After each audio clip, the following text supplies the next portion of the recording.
김예성. 어제 저희가 그 방송 중에 저희도 이제 댓글을 보고 이제 알았는데, 물론 이제 PD수첩 나오는 줄 알고는 있었어요. 여사님과 비밀의 집사라는 제목으로 PD수첩이 어제 방송이 됐습니다. 어제 이제 강진구 기자님 어제 한 3번 정도 나오신 것 같은데, 인터뷰에. 네, 중간에 이제 저희가 그 소송을 이제 김예성으로부터 당한 부분들, 예, 그 당시 저희 방송 내용들 한 2부분 정도 나왔고, 네. 맨 마지막에 또 클로징 할 때, 그렇게 아주 예, 제가 했던 얘기를 또 인용을 또 했더라고요. 네. 이제 김예성이 그 지금 특검에 수사받으면서 언론과 인터뷰도 했죠. 그 전에 직전에 인터뷰를 했는데 거짓말 너무 많이 했어요. 예, 요거를 오늘 권지현 기자가 한번 하나하나 팩트 체크를 했습니다. 하나씩 좀 풀어주시죠. 이게 굵직한 것만 좀 뽑았는데도 15개나 됐나요? 네. 아니, 15개가 더 되는데, 네. 제가 이거 그러니까요. 숫자를 세다가 이걸 어떻게 하지? 그러다가 그냥 대략 퉁쳐서. 네, 네. 15가지로. 그러니까 한 10여 정말 가지 조목조목 된다면. 거짓말을 이렇게 하셨네. 이렇게 보였는데요. 네. 김예성 씨가 이제 지금 구속돼 있잖아요. 네. 근데 그 전에 이제 KBS랑 보니까 인터뷰를 했단 말이에요. 그래서 그 내용을 보니까 이건 너무 거짓말이 많다. 그래서 저희가 좀 팩트 체크를 해봤죠. 네. 네. 첫 번째로는 본인이 도피한 적 없다라는 거예요. 요게 어디하고 인터뷰한 겁니까? KBS. KBS하고? 네, KBS와 함께 인터뷰한 내용이고요. 이것들 하나하나 이제 보여드릴 텐데, 일단 도피성이 아니다. 그리고 자기는 2021년부터 굉장히 조심하면서 살았다라는 게 이제 이 김예성 씨 주장의 골자였어요, 이 부분. 그러면서 2021년도에 그 최은순 씨 도촌동 땅 매입할 때 잔고증명 위조 사건 때문에 자기가 이제 외부에 노출이 너무 많이 되다 보니까 사람들이 그때부터 계속 해외로 이주해서 새롭게 시작해라 라고 해서 자기는 베트남에서 아이들 교육하고 새로운 사업도 하려고 갔다는 거예요. 그러면 지금 2021년부터 본인이 그런 조언을 계속 들었다는 거잖아요. 네. 그런데 왜 하필 그동안은 열심히 사업하다가 한국에서 윤석열 탄핵 이후에 갔을까 보니까 하면, 네. 그 베트남에 간 날짜를 보니까 4월 20일인데 4월 4일날 윤석열이 탄핵됐잖아요. 파면됐죠. 네, 파면됐잖아요. 네. 그러니까 이 하필이면 그 이후에 왜 갔을까? 이렇게 본다면 사실 윤석열이 이제 파면되고 이제 본인도 수사를 받겠구나라고 생각해서 좀 도피한 거라고 보는 게 사실 합리적이잖아요. 네. 그러니까 이제 기자도 다시 물어봅니다. 탄핵 심판 중에 주위 사람들한테 나도 이제 곧 수사를 받을 수 있겠구나라는 얘기를 했다는 보도도 나왔다라고 하니까 이제 본인이 다시 이제 해명을 하는 거죠. 2021년도 잔고증명서 위조 때문에 사람들이 나한테 조심해서 살아라 이렇게 얘기를 많이 해줬다. 네. 그래서 자기가 지인들하고만 교류하고 새로운 사람을 만나지 않았다는 거예요. 근데 참 이상한 게 사실 어차피 김예성 씨 같은 경우는 이 잔고증명 위조 사건 때문에 징역 6월에 집행유예 2년 선고를 받았잖아요. 네. 그러면 사실은 이것 때문에 또다시 형을 조사를 받거나 이것 때문에 형을 살 일은 없어요. 그러네요, 진짜. 네, 그러면 솔직히 다른 죄가 또 있어서 뭔가 조심한 거 아니야? 라고 생각하는 게 합리적이지 않습니까? 네네. 그래서 기자가 조금 더 이런 부분을 물어봐줬으면 좋았을 텐데 그냥 이런 부분 좀 넘어갔어요. 그러면서 이게 더 중요한 게 뭐냐면 2021년 사건 이후로 조심하면서 살았다 그랬잖아요. 그런데 보면 조심하면서 살지 않으셨어요. 제가 그래서 이 김예성 씨의 활동 이력을 한번 한 화면에 담아봤어요. 일단 김예성 씨는 코바나 컨텐츠 감사였죠. 네. 2012년 3월 31일부터 2015년 3월 31일까지 감사를 지냈고 사실 본인이 이제 이름을 올리진 않았지만 2010년부터 해서 그 더 스테이트 그룹부터 해서 사실 김예성 씨가 계속 관여했다는 건 이미 다 드러난 사실이잖아요. 네. 인터베일리까지. 그러니까 실제로 등기부등본상에 나오지 않지만 이건 김예성의 사실 실소유자라고 봐도 무방할 정도로 인터베일리까지 2013년 이제 1월 18일 이후에는 더더군다나 그렇죠. 김예성 씨가 거의 대표를 맞습니다. 했죠. 그 더 스테이트 그룹 같은 경우는 그 신한 BNP에서 같이 일했던 그 이제 팀장으로부터 요청을 받아서 본인이 이 설립을 직접 본인 했었고 직원으로 근무했었던 그렇죠. 네. 그리고 보면 IMS 모빌리티 비마이카 네. 이제 거기에도 있었잖아요. 네. 사실상 김예성 씨는 IMS 모빌리티 2018년부터 있는 것부터 나오지만 근데 뒤에서도 나오겠지만 사실 그 전부터 활동했었던 그런 정황들이 나옵니다. 그래서 제가 한 2014년부터 이렇게 표시를 한 거고요. 네. 그리고 이와 함께 사이드 스텝 여기 기억나시죠? 네. 그 이제 사이드 스텝을 통해서 본인이 이제 184억 투자를 받아서 사실 이거를 이제 본인이 이노베스트 코리아 부인 회사로부터 이제 그 이득을 취하게 되는데 또 결정적인 역할을 하는 게 또 사이드 스텝이잖아요. 네. 근데 여기 보면 사이드 스텝과 IMS 모빌리티는 2021년 3월 12일에 모두 진짜 사임을 했어요. 그러니까 김예성 씨가 어쨌든 뭐 문제가 될 거라고 생각해 이 동일한 날짜에 사임을 했거든요. 이게 혹시 그런데 문제는 뭐냐면 네. 이후에 오히려 이노베스트 코리아 여기가 사실은 이제 부인 회사 여기 설립해가지고 여기를 통해서도 자기 이득을 취하는 데 또 활용한 기업이자 업체잖아요, 회사잖아요. 네. 이거는 2021년 이후에 2022년도에 설립을 했거든요. 그리고 또 이 IMS 모빌리티랑 사이드 스텝은 사임을 했지만 또 다른 모빌리티 회사를 또 만듭니다. 아, 모빌리티 조나단. 그리고 캠텍 감사로도 있었고 그리고 이 모빌리티 조나단의 역할이 또 굉장히 중요하거든요. 이것도 사실 김예성 씨의 어떤 이득을 몰아주는데 혁혁한 공을 세운 그런 이제 회사였죠. 잔고 증명 위조 때문에 조심해서 살기 시작했다라고 해놓고는 조심해서 산 게 아니네요. 그분. 그렇죠. 네. 조심해서 살기는 했어요. 그러니까 여기에 보면 2021년 3월 달까지는 김예성 씨가 그 등기 이사에 이제 본인의 이름을 이제 실명으로 올리고 활동했던 기간이에요. 아, 그죠? 그리고 2021년 3월 달부터는 그 이후부터는 사실상 뭐 부인 이름 등을 올리고 자명으로. 본인이 그렇죠. 그러니까 지금 등기상엔 자기의 이름을 좀 숨기고 활동. 그걸 이제 말하자면 이제 조심해 살기 시작했다라고 이름 얘기할 수도 감춘 있지만. 거를. 네. 그 제가 있어서 지금 조심해서 살았다고 보는 게 그게 더 합리적인 것 같고 모빌리티 조나단 같은 경우는 또 본인 이름으로 만들었잖아요. 그리고 네.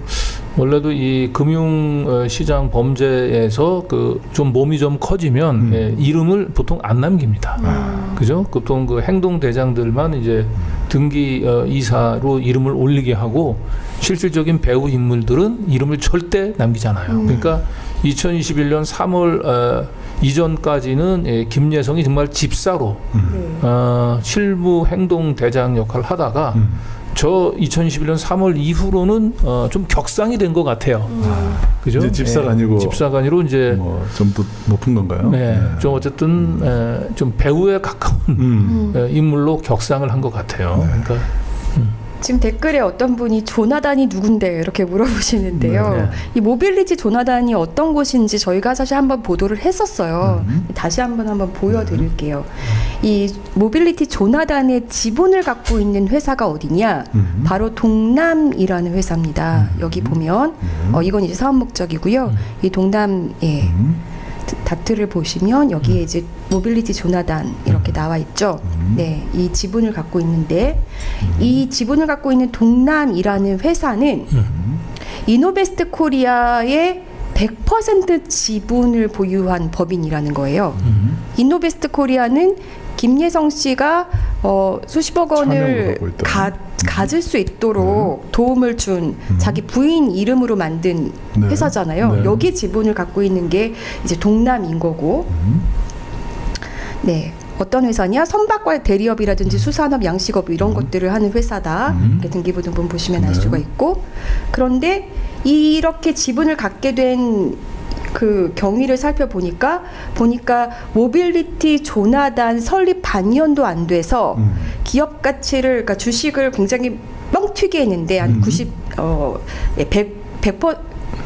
100배 가까이 뻥튀기를 했는데 90배 500원이었던 정도 되죠? 네, 96배인가 97배인가 그렇죠.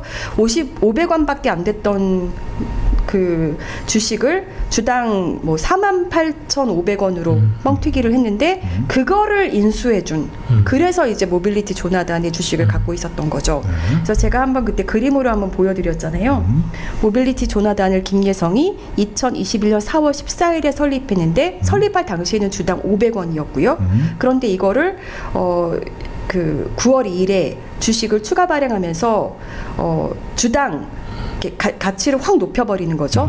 그 높은 가치로 뻥튀기 된 가격으로 사준 게 동남. 네. 그러니까 동남이 그 산 주식수 수량 자체는 얼마 많지는 않아요. 네. 전체 주식의 3% 정도니까. 그래서 저게 동남이 이제 그 96배로 이제 저 주식을 삼으로써 전체적인 이제 주식 가격을 이제 그 끌어올린 거죠. 그렇죠. 시장의 평가 가격을. 예.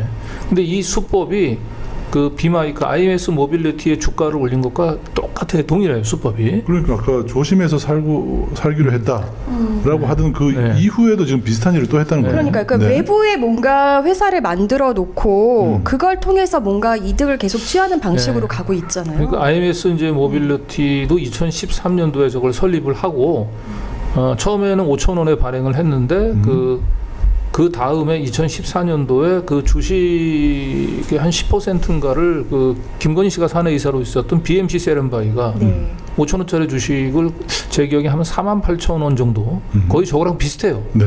그때도 거의 90, 한 6배 정도 이렇게 1년 만에 그 비마이카 주식을 이제 뻥튀기 한 거예요. 네. 그 수법을 그대로 좀 김예성 씨가 좀 활용을 한 것 같아 보이거든요. 네. 그러니까 네. 김예성 씨는 이제 비마이카 IMS 모빌리티는 충분히 이제 주식 가치를 이제 끌어올렸고 그래서 자기가 이제 수아처럼 뭐 친구처럼 부리고 있는 조용탁한테 맡기고 그리고 이제 새로운 하우스 주식을 뻥튀기 할 수 있는 새로운 하우스를 개장을 한 것 같아요. 조나단 모빌리티 조단하도록. 네.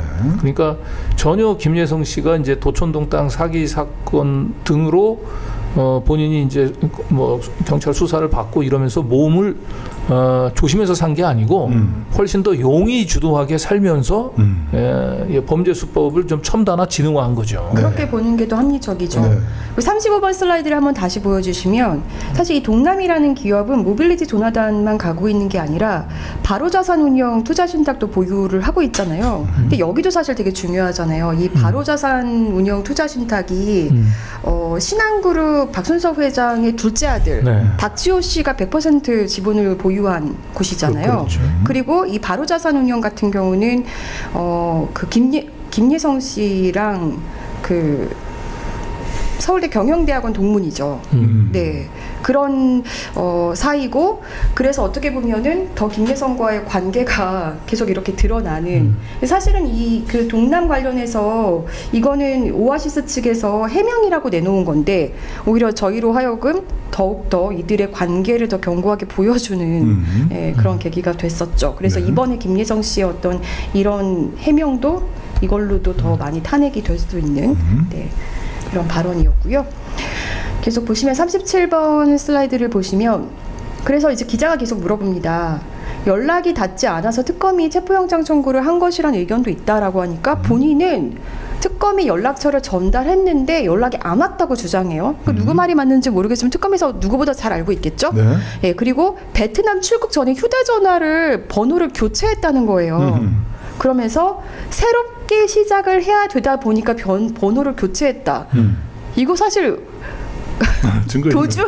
도주하기 전에 증거인멸 네. 하겠다는 그 자백으로 저는 들리는데, 휴대폰 바꾼 거죠. 네, 번호를 그러면서 바꿨다가 아니고 휴대폰 바꾼 거 아닌가요? 네, 그 SK 유심 사태도 있었고 해서 요거를 이제 곁다리로 껴서 넣었는데 그 SK 해킹 사태 최초 보고가 4월 19일에 있었고 김예성 씨가 그 다음 날 보니까 출국을 했어요.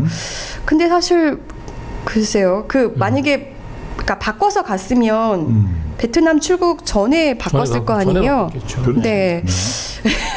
바꾼 날짜도 왜냐면 궁금해지는데요. 저기 가족들이나 아니면 꼭 필수 연락을 해야 될 사람들한테는 번호를 알려줘야 되니까 그러니까요. 당연히 출국 최소한 하루 전에는 예, 휴대폰을 교체를 했겠죠. 그러니까 SK 그 유심 그 사태를 핑계로 예, 휴대폰을 바꿨다라고 하는 거는 예, 이제 사후에 이제 끼워 맞춘 그런 거 예, 같죠. 거짓말일 네. 것 같아요. 혹시 KT 쓰고 계신 건 아니었나요? 궁금해집니다.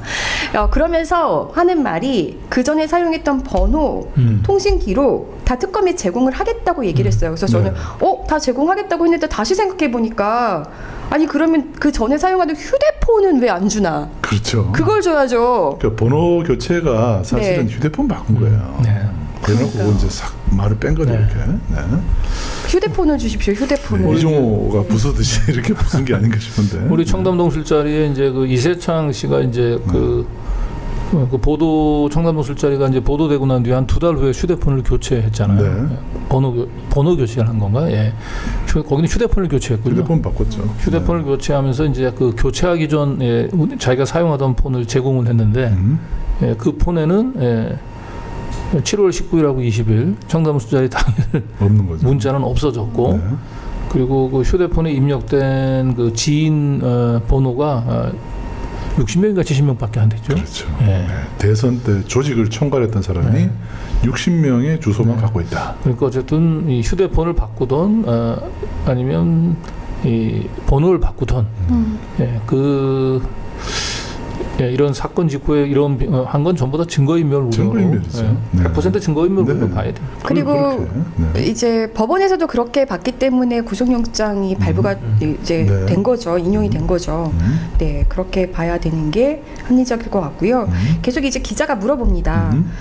특검이 김건희 씨와의 친분을 내세워서 기업들의 유상증자 참여를 제한했고 이들 기업이 IMS 모빌리티 투자 필요성과 수익 발생 가능성이 없는데도 투자 기업들이 경영상 위험을 모면하기 위해서 뭔가 보험용으로 이렇게 투자한 거 아니냐 이런 취지로 이제 물어본 거예요. 네.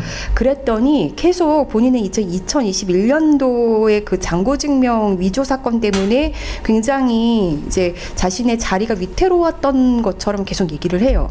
그러면서 2021년 4월 달에 비마이카, 그러니까 IMS 모빌리티의 전신인 비마이카의 2대 주주가 자기한테 퇴사하라고 강력하게 요청을 했다는 거예요. 그래서 본인은 회사에 도움이 안 된다고 생각해서 그 근처에 가지도 않았다. 막 이런 얘기를 했습니다. 네. 야, 그러면 궁금해지잖아요. 여기 이때 2021년도에 2대 주주가 어디였을지를 봤어요. 2대 주주는 네오플럭스입니다. 네. 그런데 중요한 거는 요 전에 하나만 볼게요. 네오플럭스인데 이대 주주가 2021년 4월에 퇴사 요구를 했다고 했잖아요. 근데 김예성 씨는 이미 2021년 3월에 사임했어요. 12일에. 네, 시점이 말이 안 맞네요. 네. 퇴사 요구 이전에 사임을 해버렸으니까 네. 이대 이미 주주의 사임했어요. 퇴사 요구에 따라서 사임했다라고 하는 거는 거짓말인 거죠. 사임하고 퇴사 요구를 하나요? 네. 네. 그리고 이 네오플럭스는 그 저희가 지난번에도 한번 살펴봤지만 이 민경민이라는 사람 오아시스 에쿼티 그 중간에 이제 사모펀드 그 회사를 만들어 가지고 184억을 이제 그 투자받는데 그 투자사들을 좀 이제 드러나지 않게끔 해주는 그런 식으로 투자를 받았잖아요. 네. 거기서 역할을 했던 게 이제 민경민이라는 사람인데 이대 주주 그 네오플럭스라 그러면 그게 민경민이거든요. 이 사람도 보니까 그러고 나서 자기도 2021년 12월 7일에 사임을 했더라고요. 네. 네. 그리고 잔고증명서 위조 관련 선고 일은 그 이후에 일어납니다. 자, 그런데 이제 김예성 씨가 아까 얘기했던 대로 그 등기상에서 자신의 이름들을 이제 전부 이 숨기기 시작한 날짜가 2021년 3월이잖아요. 예, 저 2021년 3월 달에 그럼 왜 저랬을까? 생각해 보면 저 2021년 3월 달에 어떤 일이 있었나? 예, 윤석열이 검찰총장을 사임하고 사실상 대선 전에 뛰어듭니다. 그러네요. 그래서 김예성이 이제 뭔가 대선 자금을 조성한다든지 아니면 이제 향후 그 대선 과정에서 그 상대의 후보의 이제 그 공격의 예봉을 피하기 위해서 일단 몸을 숨기기 시작했던 거로 보입니다. 그러니까 철저하게 윤석열의 대선 일정에 맞춰서 김예성이 자신을 이제 흔적을 숨기기 그런 시도를 했던 것 같아요. 3월이 아주 딱 그 시점이 그러네요. 진짜 네. 대선 시점하고 네. 딱 맞아 떨어집니다. 자, 그리고 사실 이제 김예성 씨가 수십억을 이제 이득을 이제 챙겨받는 그 과정에서 주식을 2차례에 걸쳐서 털거든요. 그런데 그 2020년에 한 번 털고 이제 2023년에 최종적으로 더 이제 이득을 얻는 거잖아요. 그렇죠. 그런데 2020년에 이득을 얻게 해준 곳이 어디냐? 거기가 네오플럭스예요. 네, 여기 지금 보시면 IMS 모빌리티 주식 변동표를 한번 보시면 이제 여기 좀 길어가지고 이걸 나눠가지고 나온 건데요. 그 43번 슬라이드를 보시면 김예성 씨가 갖고 있던 걸 2019년에 갖고 있던 걸 사실상 네오플럭스로 넘기게 돼서 여기서 한번 털게 되거든요. 그럼 사실 궁금해지잖아요. 그 일부를 턴 거예요. 그런데 그러면은 그 2020년에는 김예성을 도왔던 네오플럭스가 2021년에는 막 퇴사하라고 막 난리를 친 거잖아요. 네. 이거 사실 좀 이것도 이상한 거죠. 그렇다면 오히려 은폐할 게 있어서 그렇구나라고 생각하는 게 훨씬 더 합리적이다. 네. 그리고 나서 연달아서 이왕 본 거니까 한번 보면 그리고 나서 다시 이제 44번 슬라이드를 보시면 다시 김예성 씨 그 남은 지분을 다시 그 이노베스트. 액면가 분할해서 네 5배 분할해가지고 그 다음에 이렇게 넘겨서 이제 넘기게 되는 거거든요. 이노베스트 코리아로 넘겼다는 거죠. 네, 그렇습니다. 그래서 근데 여기서 또 중요한 건 사실 네오플럭스의 그 주관사는 신한벤처 투자고 그 주요 출자자는 산업은행이었잖아요. 맞아요. 네, 요거 기억하시죠? 네네. 네, 이런 식으로 이어졌었고, 그래서 다음 그 슬라이드까지 보시면 산업은행이 들어와서 투자를 하고, 그 다음에 자기가 출자사로 있는 네오플럭스를 통해서 더 이렇게 해주면서 이제 그 김예성이 갖고 있던 그 이제 주식을 한번 털게 만들어주고, 그 다음에 또 오아시스 에쿼티 파트너스 여기를 통해서 또 한번 털어서 김예성이 최종적으로 이득을 보게 해준. 네, 이 그림인 거예요. 네. 그래서 오히려 이대 주주가 자기에게 퇴사를 종용했다라고 얘기하는 것은 오히려 너무 지은 죄가 많아서 우리가 은폐하려고 이렇게 퇴사하는 게 좋겠다라고 작전을 짰다. 오히려 이렇게 들립니다. 네. 네, 여기서 이제 중요한 거는 이제 한국산업은행과 이제 김건희 씨의 이제 그 커넥션인데 한국산업은행은 이제 언제 이제 처음 김건희 그 게이트에 등장하냐면 2012년도에 등장합니다. 도이치모터스 주가 조작이 2012년도에는 산업은행이 그 도이치모터스 BW 250억을 발행을 하거든요. 신주 인수본부 교환사채라 그러죠. 예. 그 2012년도에 한국산업은행이 도이치모터스 주가 조작에 동원이 되고요. 그리고 난 뒤에 2017년도에 한국산업은행이 비마이크가 무슨 기술 기업도 아니지 않습니까? 무슨 제조업 그렇죠. 업체도 아닌데 한국산업은행이 저기다 또 주식을 출자를 해서 태우고 그리고 이제 2020년에는 한국산업은행이 그냥 맨몸으로 출자를 추가로 하는 건 좀 눈치가 보였던 것 같죠. 예, 그러니까 사모펀드에 살짝 끼워 들어가서 네오플럭스라고 하는 거로 이름을 가렸지만 실질적으로 저건 산업은행이 이제 들어간 거예요. 그리고 저 산업은행이 2020년도에 들어가면서 김건희 씨 소유로 의심이 되는 김예성의 주식을 1차로 매수를 하죠. 네. 저거 아마 한 주당 제 기억에 한 160만 원인가 주면서 아마 들어갔을 거예요. 네.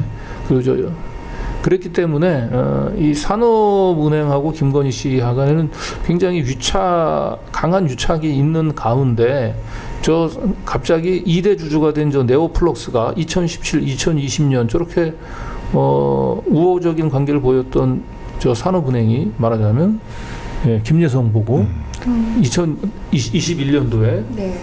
갑자기 넌 나가라. 뭐 이렇게 얘기를 했을 리는 만무하고요. 혹시나 나가라고 얘기했다면 야 이거 나중에 문제 될 수 있으니까. 피해라. 그래서 서로 합의하에 네.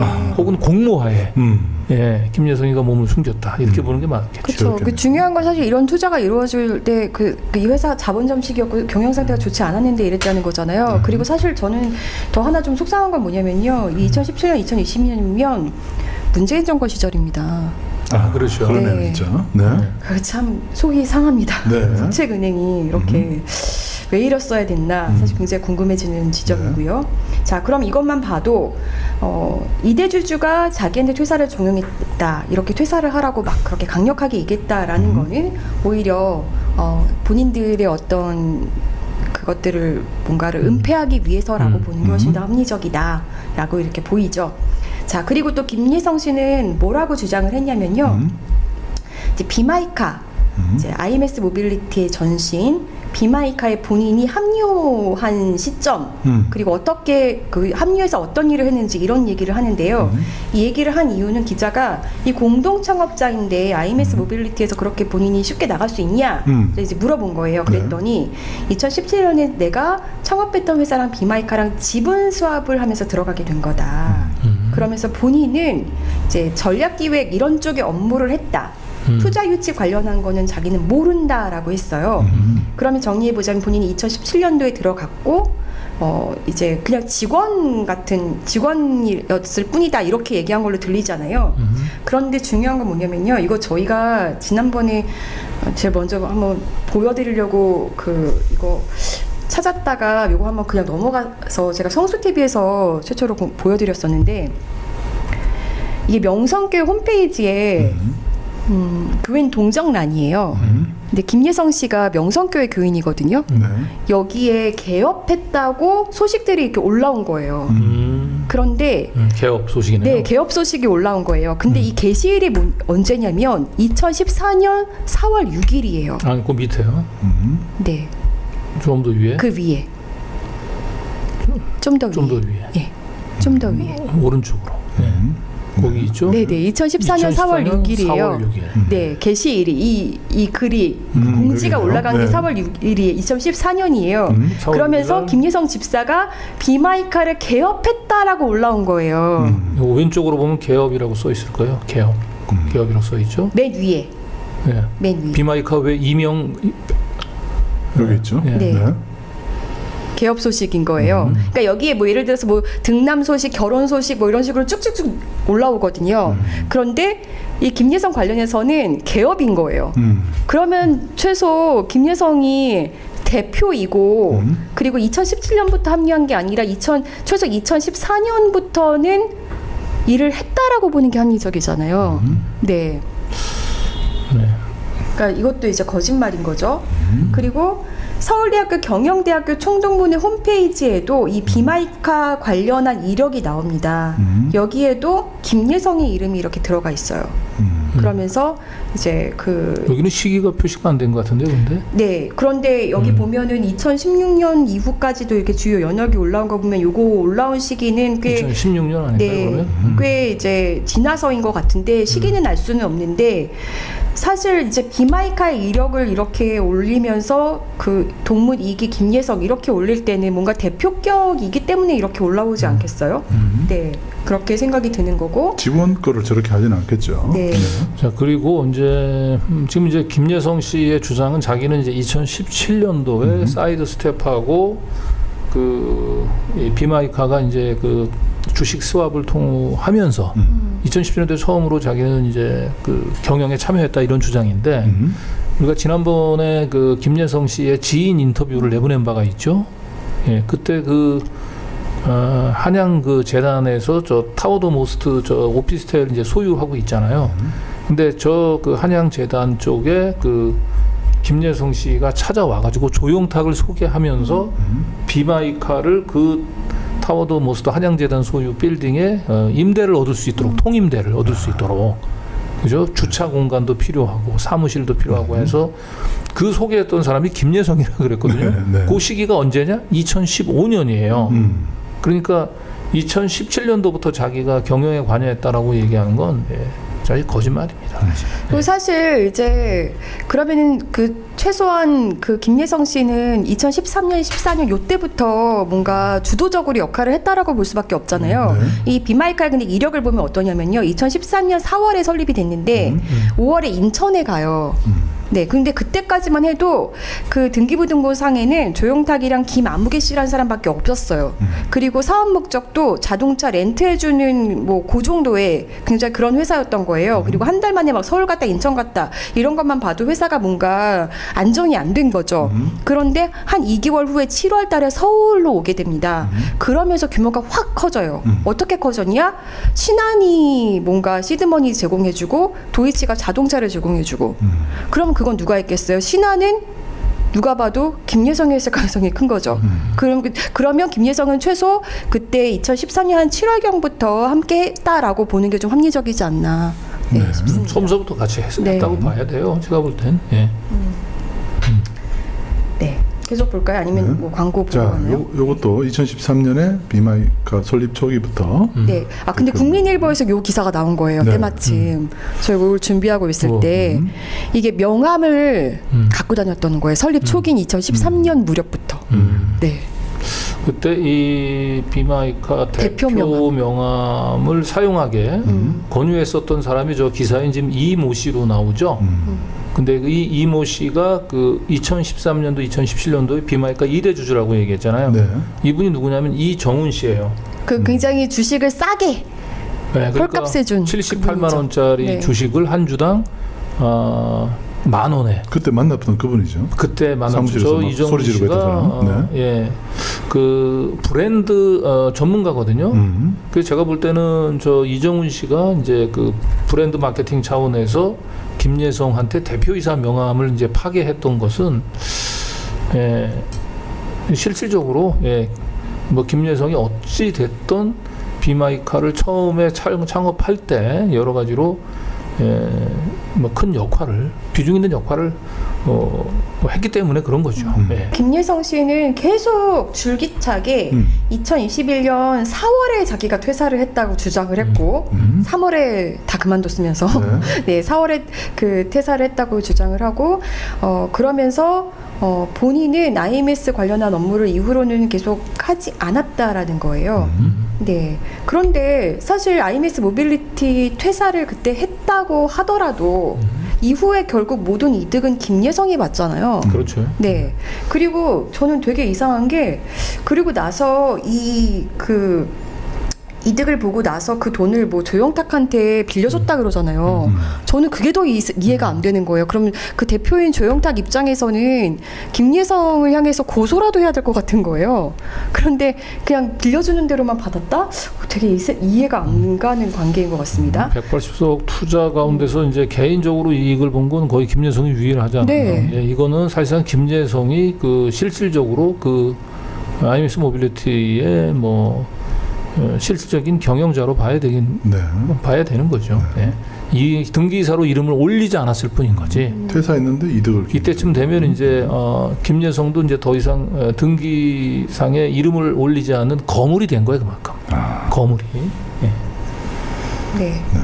그리고 이런 부분도 물어봤습니다. 기자가 2016년도에 윤석열 전 대통령, 그러니까 윤석열이 이제 박근혜 수사할 때, 국정농단 수사할 때 이 차량 계약을 비마이카랑 맺었다는 거잖아요. 네. 이런 부분에 대해서 이제 물어봤는데 렌트 사업 부분은 자기가 모른다. 이러면서 이제 얼렁뚱땅 넘어갔어요. 하지만 몰랐을까? 네, 그리고 이렇게 맺었던 건 또 사실이고요. 네, 이 부분은 좀 가볍게 넘어가겠습니다. 네, 그리고 저는 이 다음 부분 김예성 씨가 자백을 한 것처럼 보이는 지점이 하나 또 있는데, 네. 이 이노베스트 법인의 주식을 숨긴 경위에 대해서 말해달라고 기자가 이제 물어봅니다. 그러니까 비마이카가 외관 법인이다 보니까 누구나 열람할 수 있지 않냐.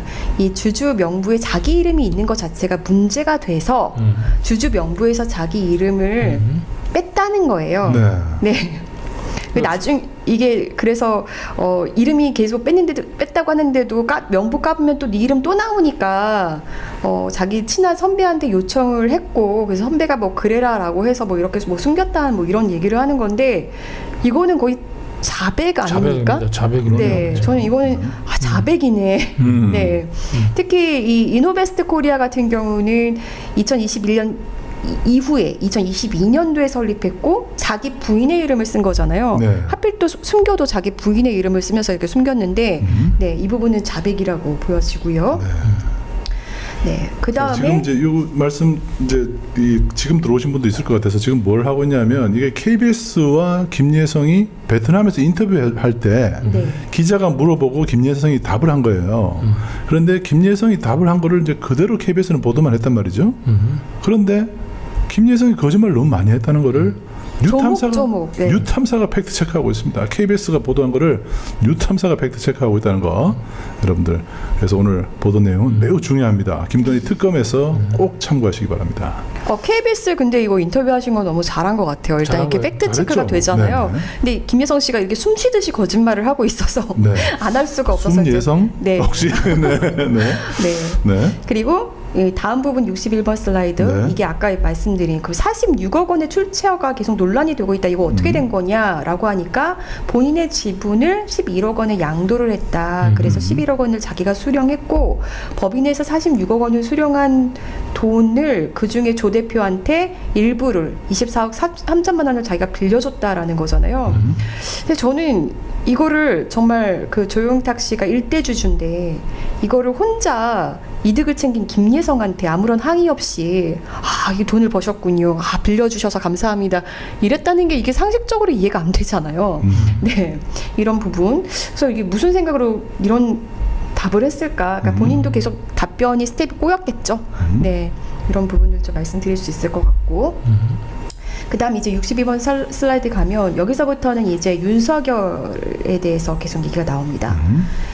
이 IMS 설립과 관련해서 김건희 관계자들에게 소개를 해준 일이 없었냐. 그러니까 이제 김건희에 대한 얘기가 질문이 본격적으로 이제 들어가죠. 그러니까 인기도 없는 정부에 누가 소개를 받으려고 하겠냐. 이렇게 얘기하는 거예요.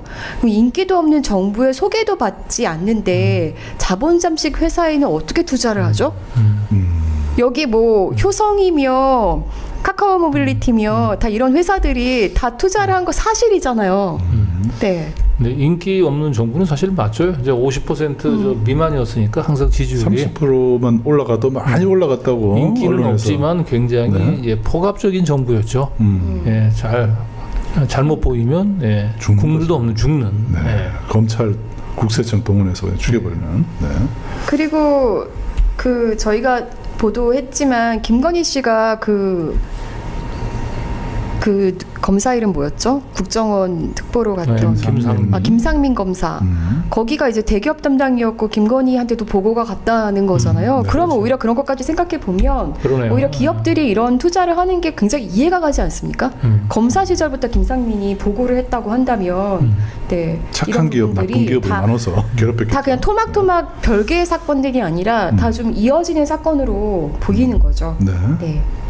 자, 그리고 김건희와 관련해서 조사를 받은 게 있냐라고 하니까 뭐 자기는 뭐 받았고 뭐 이렇게 좀 얘기를 합니다. 그러면서 코바나 컨텐츠 감사로 있었던 건 그냥 명의만 빌려줬던 거예요라고 네, 이렇게 얘기를 하는데 예, 여기서도 사실 저 서면으로 답변한 적도 있고라고 얘기한 건데 저거 우리 조사 참 우리는 뭐 한 100여 차례 이상 네. 받은 것 같은데 네.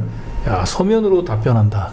한 번도 그런 적 없죠. 상상하기 어렵죠. 상상하기 어렵습니다. 네. 무조건 뭐 아무리 허접한 거라도 나오라 그럽니다. 네. 그만큼 김예성은 특별한 사람, 특별한 신분이었던 거예요. 윤석열 정부에서는. 네. 그렇지 않으면 어떻게 서면 답변이 가능합니까?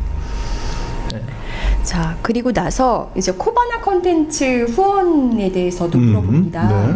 그랬더니 김예성 요거는 씨 명백한 거짓말이에요. 네. 김예성 씨가 뭐라고 하냐면 윤석열이 2012년도쯤에 좌천됐는데 좌천된 사람한테 누가 그렇게 불법적으로 후원하냐 이렇게 얘기를 합니다. 그러면서 이제 복귀해서 중앙지검장 되고 나선 아무것도 안 하지 않았나요? 했나? 뭐 그러면서 자기는 잘 모른다는 식으로 이제 얘기를 하고 제가 관여한 바가 없다. 네. 네, 이렇게 얘기를 하는데요. 일단은 저희가 그 보도했던 것도 있었지만 제가 2012년도에도 사실은 전시가 꽤 있었거든요. 네. 2012년 것까지는 빼고 제가 2013년 것부터 한번 봤어요. 하나씩 볼게요. 지금 중간에 하나가 뭐가 잘못 들어가 있는데 66번 슬라이드가 2013년 이후부터의 전시를 보면 네. 피영전 했었고요. 네. 낙원을 그린 화가 고갱 그리고 그 이후 그리고 점핑 위드 러브전 그걸 했었고요. 네. 그리고 2013년 67번 슬라이드 보시면 마크로스코전, 르코르비지에 전. 네. 그리고 윤석열 중앙지검장 임명 이후에도 전시가 있었는데 알베르트 자코메티 한국특별전.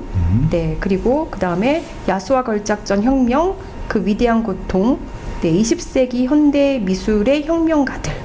요 전시를 쭉 했어요. 그러니까 요것만 봐도 굉장히 많고 여기에 나오는 협찬사들 점점 늘어나잖아요. 네. 네. 그리고 다 이름만 들어도 알만한 굉장히 유수의 기업들이 협찬을 했죠.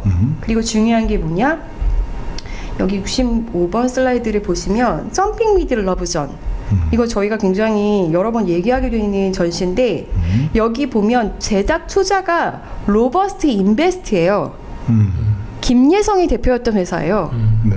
네, 그리고 협찬에 뭐 어디가 들어가 있냐? 비마이카가 들어가 있습니다. 여기가 비마이카가 설립되고 나서 제일 그 설립되자마자 협찬사로 들어간 그 전시예요. 야, 이거를 그 KBS 기자는 이거 알 수가 없을 것 같아요. 저렇게 복잡한 과정을. 네. 그러니까 뭐 2012년 이후에는 자기가 뭐 코바나 콘텐츠 전시에 관여하지 않았다. 그 2012년 후에 무슨 전시회가 있었나 뭐 요 얘기는 물론 이제 거짓말이고 네. 다만 빠져나갈 수는 있을 것 같긴 해요. 로버스트 인베스트먼트 대표로 있었지만 대표가 다 뭐 후원이나 이런 거에 뭐 일일이 관여하냐 그건 실무자가 해서 난 잘 모르겠다.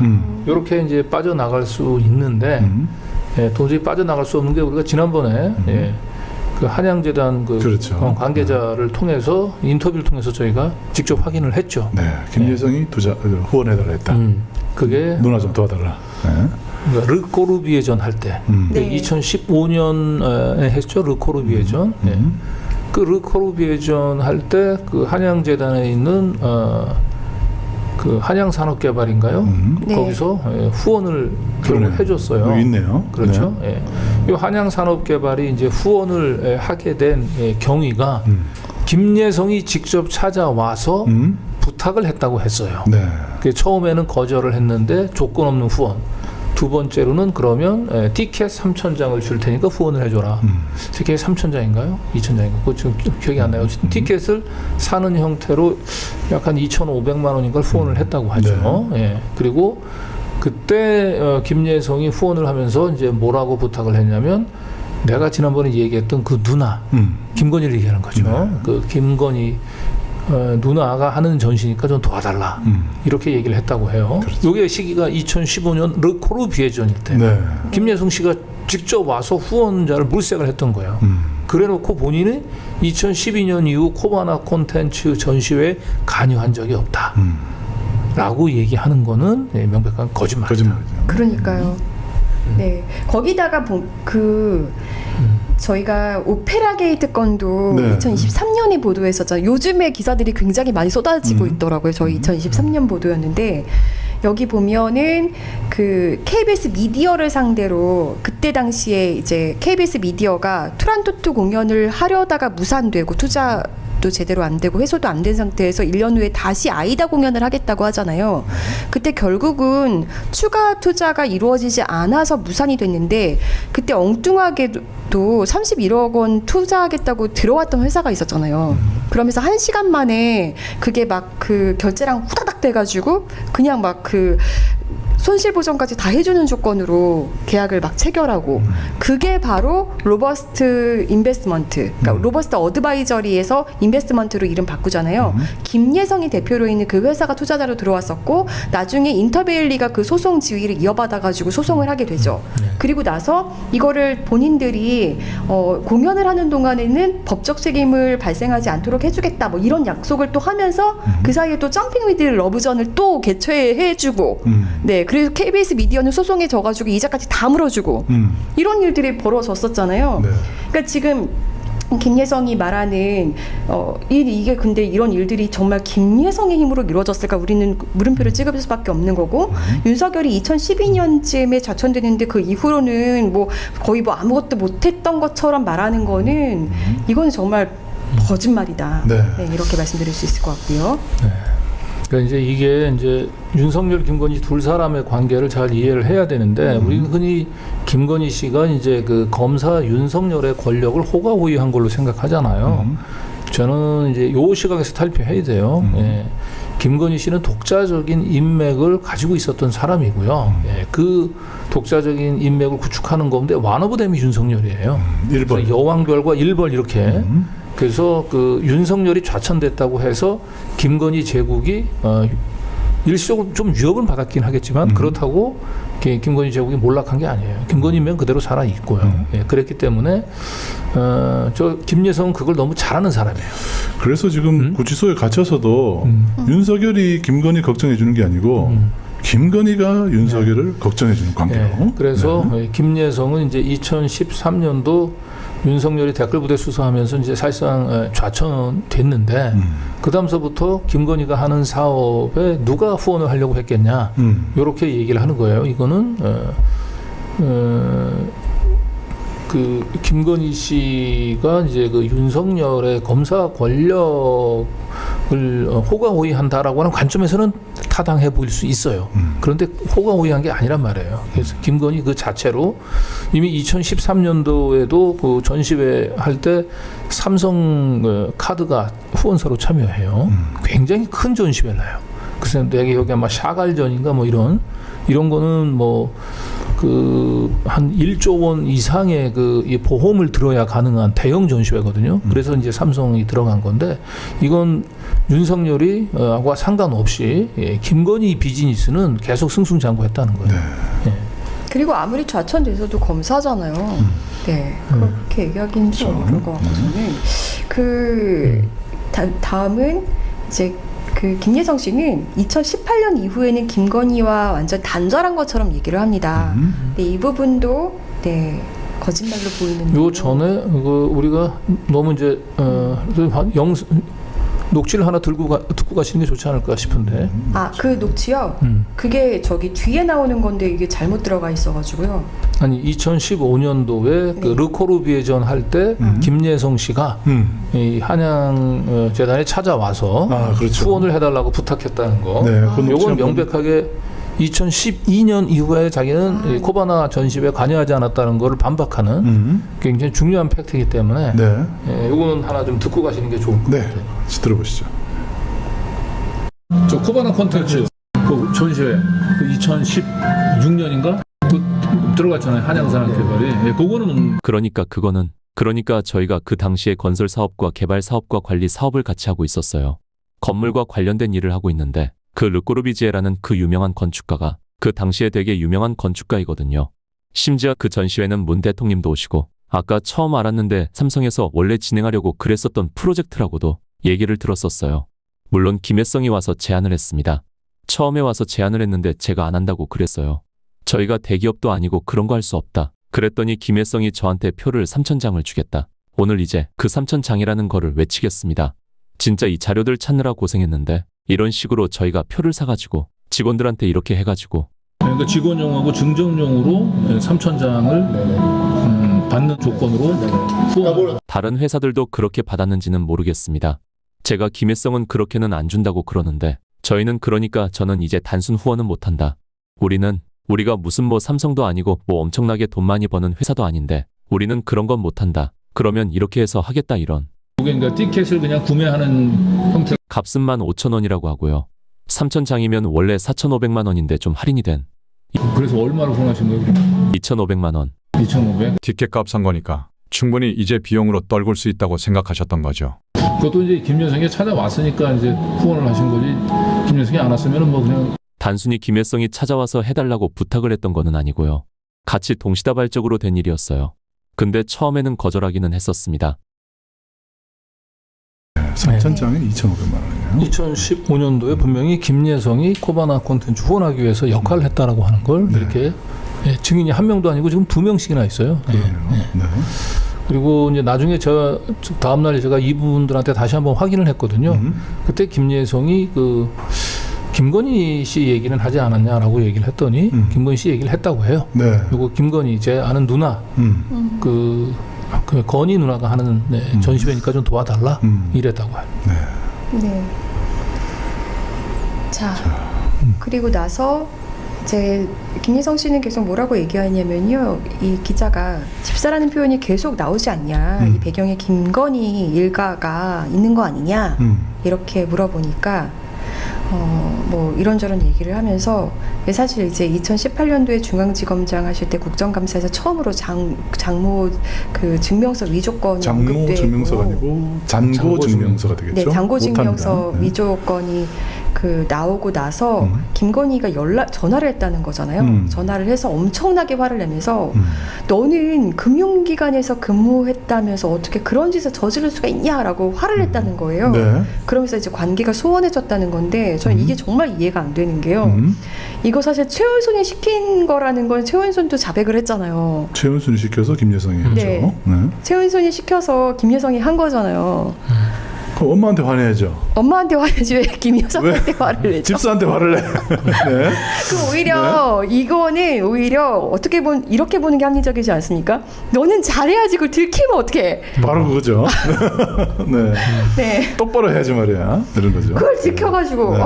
이렇게 보이지 않습니까? 엄마 힘들게 하고 이렇게 하는 게 맞죠. 결국은 나한테 지금 화살이 오게 생겼잖아. 뭐 이러면서 화를 내지 않았을까? 그렇겠네요. 네. 그렇군요. 네. 그리고- 경로. 네. 김건희 네. 경로설이 여기 나오네요. 네. 자, 또. 그리고 2018년도 이후에 이제 관계가 단절됐다고 했는데 이후로 그 대통령이 된 후에 윤석열이 대통령이 된 후에 김건희가 여사 신분으로 그 전후로 연락한 적은 없냐? 네.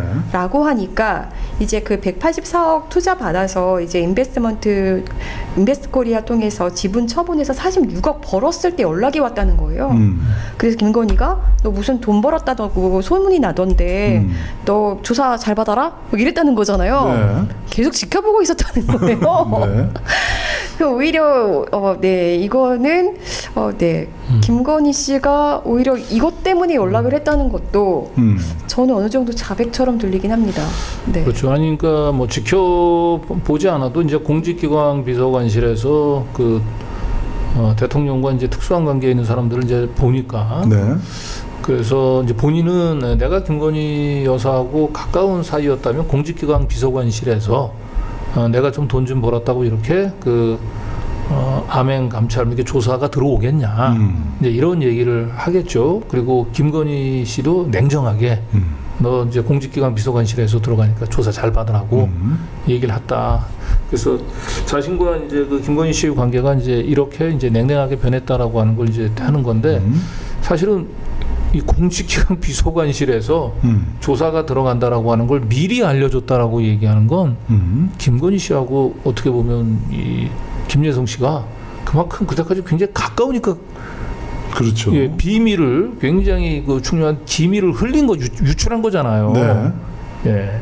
그리고 김건희 씨가. 사실 이거는 이 인터뷰 내에서 바로 사실 반박이 되는데요. 2018년 이후에 관계가 단절됐다라고 했잖아요. 김여성은.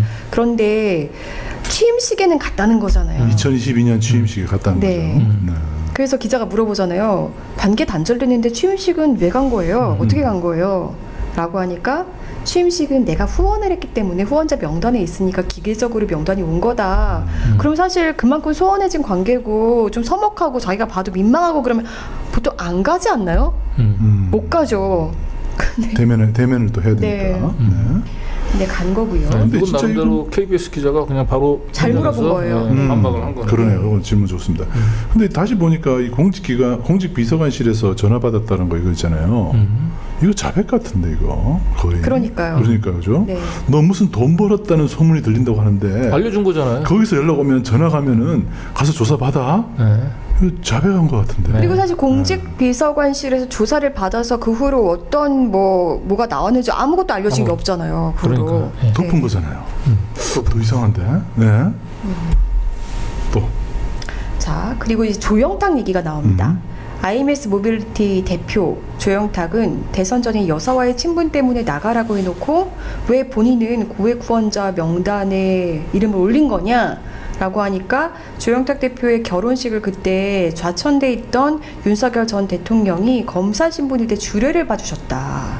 이거 새로운 정보 아닙니까? 그러네요. 그리고 이거 괜찮네. 네, 저랑 김건희랑 조영탁이랑 이렇게 같이 식사도 한 적이 있고 뭐 이런 적은 있다라면서 이제 얘기를 하는데요.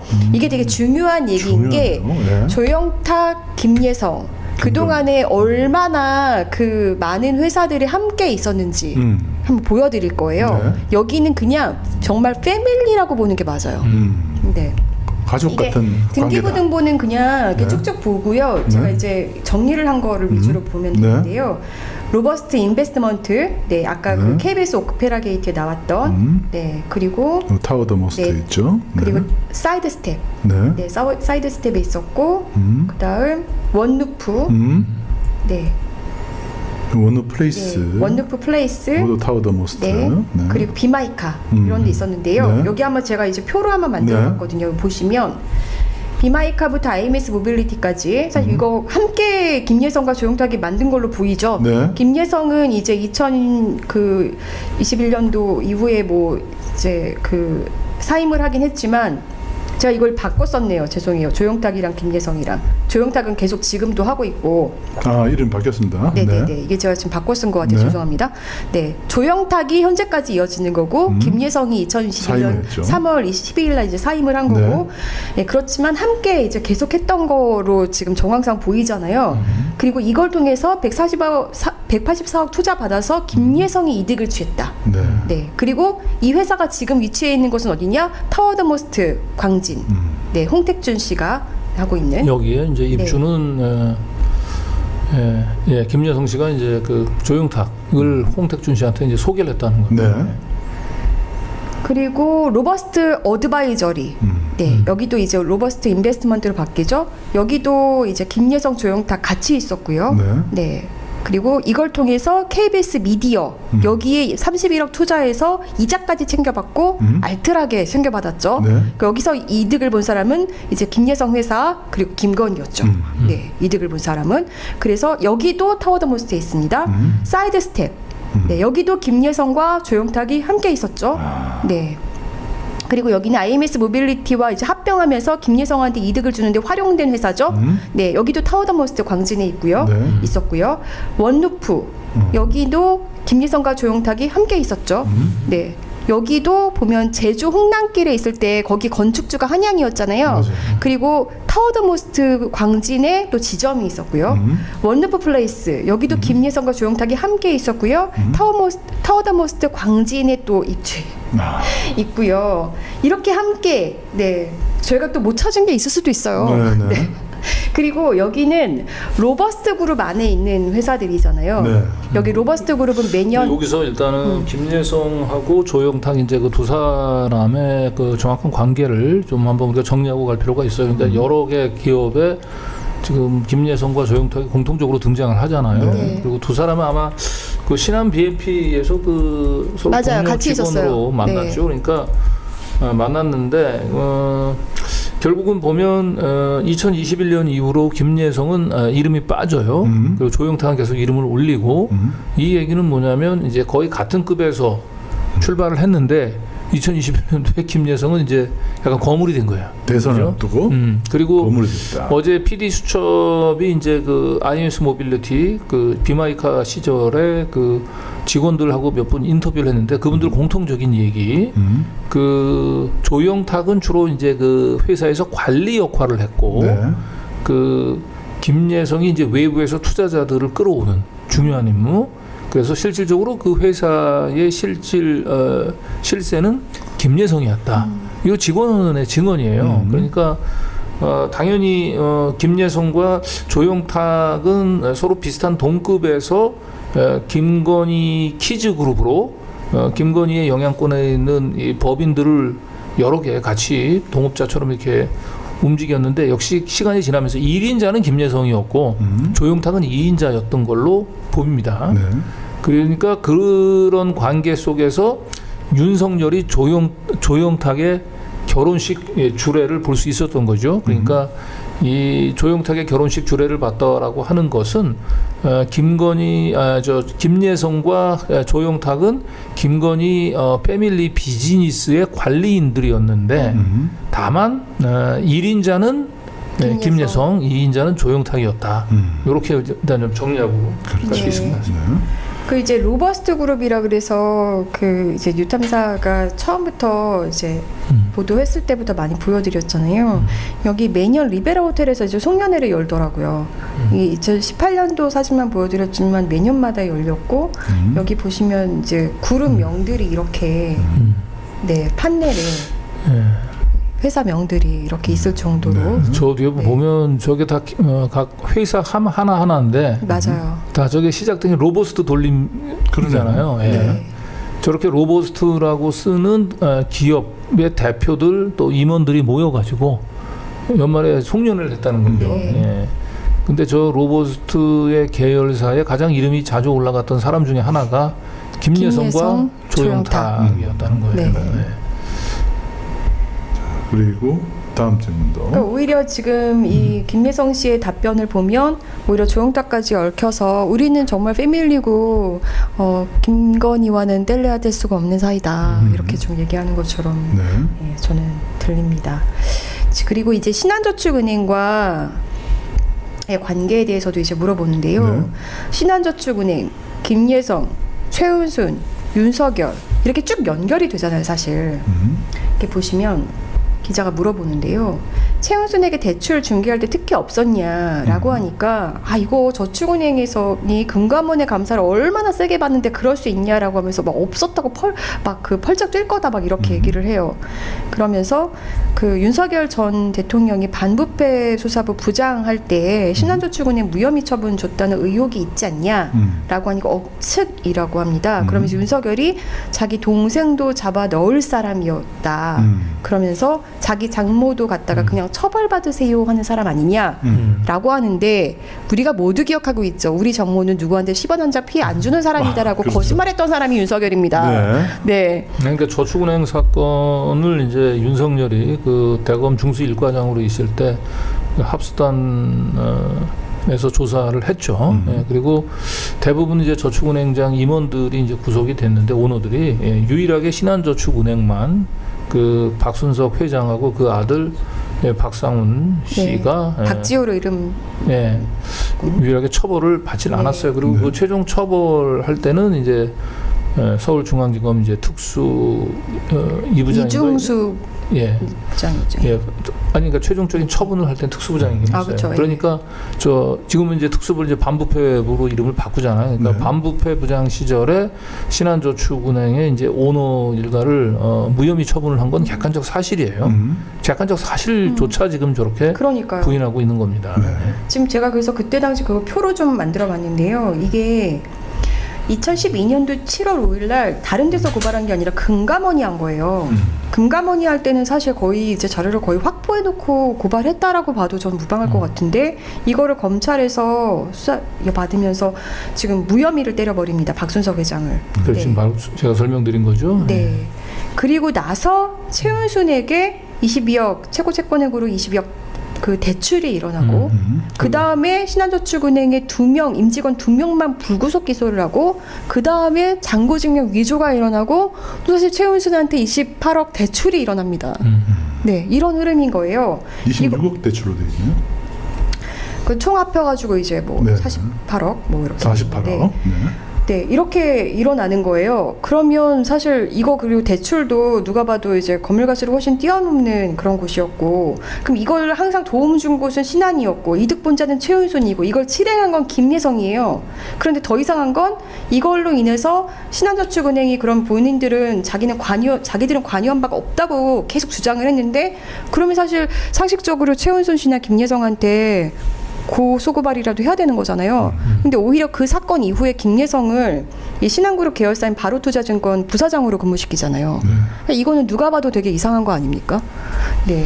그런데 김예성 씨는 지금 누가 봐도 이렇게 정황적으로 봐도 그렇고 보이는 것들도 이렇게 부인을 하고 있는 거죠. 저 이제 2012년에서 13년으로 넘어가는 조 시기가 그 김예성 집사의 이제 그 굉장히 개인적으로도 중요한 이제 신분 변동의 시기거든요. 네. 그러니까 2012년까지는 김건희 씨하고 이제 서울대 EMBA를 같이 다니면서 그 당시 김예성 씨의 주 활동 무대는 이제 더 스테이트 그룹이었어요. 네. 더 스테이트 그룹 모든 이제 그 한양 그 재단 이제 홍택준 씨가 이제 대표를 했고 그 밑에서 직원을 했었죠. 예. 그러다가 2013년도에 이제 윤석열이 그 신한저축은행의 오너 부자를 이제 무혐의 결정하면서 신한저축은행이 이제 김건희 패밀리 비즈니스에 이제 본격적으로 뛰어들어요. 네. 그 시기에 이 김예성 씨가 이제 한양 재단이 아니고 더스테이트 그룹이 아니고 이제는 신한저축 은행이 동원된 이제 비즈니스에 이제 대리인으로 이제 참여하기 시작을 하죠. 네. 네. 자, 그리고 중요한 거 뭐냐면 사실 최은순 씨는 원래 처음부터 신한저축은행에서 대출받고 이럴 마음이 없었던 것 같아요. 원래는 근데 이제 그 계속 잔금을 못 내는 바람에 이제 몰취당할 뻔한 상태에서 사실 구세주가 된 게 신한과 이제 김예성이 데려온 신한이었던 거예요. 구세주라고 볼 수도 있지만 이제 2013년도에 윤석열이 그 거의 유일하게 이제 저축은행 그 수사받는 중에 이제 그 오너 부자를 이제 봐줬잖아요. 그러니까 네. 그것에 대한 이제 보은의 대가인 거죠. 신한주택이 뭐래도 해주고 싶으니까 48억 대출해주고 잔고증명서도 유주하는데 이제 신한저축은행이 이제 동원이 된 거죠. 네.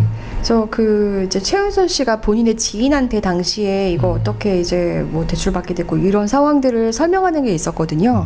요거 짧게 한번 들어보시죠. 네. 계약을 했는데 잔금을 못 치렀잖아. 못 치르니까 신한저축에서 돈을 빌려가지고 여기를 이렇게 뭐 어떻게 막 개발 계획서 놓고 뭐 나비해서 또 분할도 했지 그걸. 분할하고 사업계획하고 이렇게 해서 감정가를 높였어. 감정가를 높여가지고 48억을 대출을 받아. 그 감정가를 높여서 48억 대출을 받았다라고 본인 입으로 얘기를 하죠. 네. 네, 그래서 두 번에 걸쳐서 아까 보신 거 그 표 보시면 처음에 22억, 그 다음에 26억 대출 받은 거. 48억. 네. 그리고 이 잔고증명을 하는 데 있어서 손발이 돼준 게 이제 김예성 씨잖아요. 여기 이제 판결문에 나온 얘기인데 여기서 피고인 B가 바로 김예성입니다. 네, 그래서 김예성이 이렇게 실행했다라는 거 여기서도 이제 보여주고. 순차 공모에 김예성이. 네. 사실 이제 신한과 김예성은 이제 김예성이 손과 발이 되고 신한이 대출을 해주면서 최은순한테 대출해준 게 사실 요 때만 있는 게 아니잖아요. 암사동 건물에서도 또 대출이 일어났는데 이때도 보면 근저당 설정한 게 이제 보시면 네 신한에서 해줬고 채무자가 인터밸리. 네. 네. 김여성 씨가 이제 대표로 있었던 네. 신한 곳이죠. 인터뷰. 네. 그 짝이 계속 들어가네요. 네. 그러니까 실소유주로 봤던 인터밸리에서 네, 계속 이렇게. 그러니까 이게 이제 2012년도까지만 해도 그 당시에 이제 김예성 씨를 이제 기억하는 사람들의 얘기는 이제 프라이드를 타고 다녔다 그러거든요. 그렇죠. 네. 네. 근데 이제 2013년도에 이제 사실상 신한저축은행으로 이제 동원한 이제 김건희 패밀리 비즈니스에 본격적으로 뛰어든 거예요. 2013년도에. 네. 저때 지금 한 20억, 30억 저렇게 그 대출을 받는 회사에 갑자기 대표가 된 거거든요. 그 1년 전까지 프라이드를 타고 다니던 그냥 평범한 금융 관계사의 직장인이. 네. 예. 그러니까 김건희 씨의 완벽한 집사로 이제 변신하기 시작한 시기는 저 2013년이고 2013년도에 집사로 발탁된 배경은 그 신한저축하고의 특수 관계일 거예요. 신한저축은행 그 차남 박지호 씨하고 EMBA에서 같이 다녔다고 했고 그때만 해도 뭐 김건희 씨가 그렇게 이 재벌 2, 3세들한테 주목받는 사람은 아니었는데 네. 2013년도에 이제 어쨌든 그 김건희 씨하고의 EMBA와의 인연 그리고 거기서 맺어진 신한저축은행 차남과의 인연 이것 때문에 프라이드를 타고 다니던 김예성이 이제 이 김건희 비즈니스 패밀리 신한저축은행을 동원한 여기에 참여할 수 있었던 거죠. 네. 그리고 이 암사동 부동산 근저당 설정 관련해서 내용이 이것도 최은순 그 의료법 판결문이죠. 위반 있잖아요. 네네. 거기 판결문에도 등장을 하는데요. 여기서 이제 P라고 되어 있는 게 김예성이에요. 그러니까 피고인 H가 2013년 10월 23일 김예성을 데리고 이 사건 건물 지상 4층에 있는 자신의 내과에 찾아와 AF 부동산 여기가 암사동 이 부동산을 말하는 겁니다. 건물. 여기 가압류를 풀어달라고 요청하자 이행각서를 작성해주면 가압류를 풀어주겠다고 했다. 그러니까 P가 이렇게 했다는 거예요. 그리고 피고인과 P는 이 사건 계약서를 위반함으로써 H에게 발생한 모든 손해금액을 피고인과 김예성이 책임진다는 취지의 이행각서를 작성해서 H에게 교부했다. 네. 네. 그리고 피고인은 이제 최은순인 거죠. 2013년 3월 15일 암사동 부동산에 관하여 근저당권자를 여기 L은행이 이제 신한저축은행이잖아요. 신한저축은행으로 채무자를 이 사건 의료재단으로 채권 최고액 22억 1천만 원으로 하는 근저당 설정 등기를 마쳤는데 이는 P를 통한 것이다. 김예성을 통한 것이다. 네. 그러니까 이제 김예성이 이제 이렇게 그 신한저축은행을 이제 동원한 실무를 네. 김건희 패밀리 비즈니스를 위해서 동원할 수 있었던 건 이제 신한 BNP 여기서 이제 상당히 이제 훈련을 거친 거죠. 예. 훈련을 이제 거쳤는데 이제 그 훈련을 거치는 기간 동안에 김건희 씨하고 이제 EMB에서 한 2년 동안의 인연이 굉장히 컸던 것 같아요. 그리고 그 김예성 씨를 이제 기억하는 그 당시 사람이 그 과연 김건희한테 김예성 씨가 뭐가 그렇게 어필했을까라고 생각해 보면 그 김예성 씨가 굉장히 책을 많이 읽은 것처럼 박학다식하는 것처럼 끊임없이 뭔가 그 역사와 미래 얘기를 했다는 거예요. 도사님처럼. 그러니까 그런 부분에서 상대적으로 좀 자기가 좀 지적인 컴플렉스가 있었던 김건희 입장에서는 참 똑똑하다. 아, 똑똑하다. 어? 아. 이렇게 봤던 게 아닌가 싶어요. 네. 그럴 수도 있겠네요. 네. 그러니까 실질적으로 이제 김예성이 신한을 끌어들이고 그 김건희 뒤에는 어쨌든 그 검사백이 있고 본인들의 어떤 그런 패밀리가 이제 완성이 되는 거잖아요. 본인들의 각자 역할을 하면서. 그리고 이제 중요한 건 2012년까지 프라이드를 타고 다니던 김예성이 그러면 2013년도 김건희의 재산을 관리해 주면서 갑자기 뭐 이렇게 그 거물이 됐냐? 큰 부호가 되냐? 그렇지는 않아요. 그걸 보여준 건 언제냐? 2017년도에 김예성 씨가 그 비마이카 주식을 약 한 30억인가 40억 정도 취득을 하죠. 우리는 그래서 그거는 이제 그런데 그 취득을 할 때 김예성 씨가 자기 집을 담보로 7천만 원인가 8천만 원을 대출을 받아요. 네? 30억 40억 원어치의 비마이카 주식을 사면서 7, 8천만 원을 대출을 자기 집을 담보로 했다는 얘기는 뭐냐면 30억 40억 비마이카의 주식을 김예성 씨가 취득한 건 김건희 씨를 위해서 이름을 빌려준 것이고 김예성 씨의 이 삶은 2012년도 프라이드를 타고 다녔을 때나 그 5년 후인 2017년도에 집을 담보로 7, 8천 대출 받았을 때 크게 달라진 건 없었을 거다. 그런데 제가 볼 때는 확실히 2021년도에 본인이 이제는 등기상에서 이름을 없애고 좀 거물이 되잖아요. 그죠? 예. 이때서부터는 김예성 씨가 상당한 돈을 저는 축적했을 가능성이 좀 있다. 이렇게 좀. 네. 그리고 김예성 씨는 그 최은순 씨의 요양병원을 뭔가 갖추는데도 역할을 했더라고요. 이게 이제 판결문에 다 나오는 판결문 거예요. 다 보면 네. 피고인 그러니까 최은순 씨는 이가 계속 이 사건 병원에 장비가 필요하다고 하니까 이거를 누구한테 물었냐? 김예성한테 물었다는 거예요. 그러니까 김예성이 리스를 해준다고 해서 하여 김예성을 데리고 이 사건 병원에 방문해 엑스레이 도입 관련한 회의에 참석했다. 그리고 그 이는 P가 소개해준, 그러니까 김예성이 소개해준 업체를 통해 엑스레이를 조달했다는 바 이런 내용도 있고요. 그래서 장비 구입을 또 위해서 본인이 지인 P, 김예성을 직접 데리고 와서 회의를 한 적이 있다. 뭐 이라는 이 F의 변호인의 질문에 예. 라고 말했고 뭐 이런 내용들이 있는 겁니다. 그러니까 김예성은 그 최은순 씨의 모든 그 뭐 사업이라든지 이런 거에 다 관여하면서 실제로 그러니까 집사 역할을 했다라고 뭐 부인할 수가 없는 거죠. 네. 모든 판결문에 다 나와 있어요. 범법도 해주고 뭐 네, 장비가 필요하면 장비 뭐 관련한 것도 해주고 다 해주고 꾸준 일 담당자 이렇게 보시면 그 김건희 씨로부터 욕도 대신 먹어주고 욕도 대신 네. 먹어주고. 그러니까 이제 요 2013년이 자꾸 중요한 게 요 2013년 전까지 그 최은순 씨의 집사 역할을 제가 봤을 때는 해줬던 사람은 김충식 씨였던 거예요. 네. 그런데 이 2013년 이후로는 이 집사의 세대 교체가 저는 이루어진 걸로 봅니다. 김충식에서 예성으로, 김예중에서 김예성으로. 그리고 최은순 씨가 전통적인 부동산 기반의 프로젝트가 이제 금융을 낀 프로젝트로 바뀌면서 뭔가 금융 전문가가 필요했던 거예요. 그런 차원에서는 이제 김충식 한계가 있었던 거죠. 집사로. 주로 이제 부동산 이런 쪽이죠. 그런 한계가 있어서 2013년도에 이제 김예성이 발탁이 된 걸로 그때 보입니다. 갈아탔군요. 네, 이제 확실히 이제 잔고증명 위조 사건 때문에 김예성 씨가 한번 본인의 이름이 이렇게 세간에 알려지고 나서는 확실히 몸을 사린 것 같긴 하잖아요. 그래서 이후에는 더 정밀한 방법으로 뭔가 몸들을 숨기고 복잡하게 사안을 꼬아서 만들면서 요리조리 피해갈 구멍들을 좀 만든 것 같은데 특검이 정말 낱낱이 잘 밝혀주셨으면 좋겠습니다. 그렇죠. 네. 네. 김예성 이게 이제 이 금융 쪽에 계속 이제 회사 막 갈아타면서 이름이 너무 많이 나오잖아요.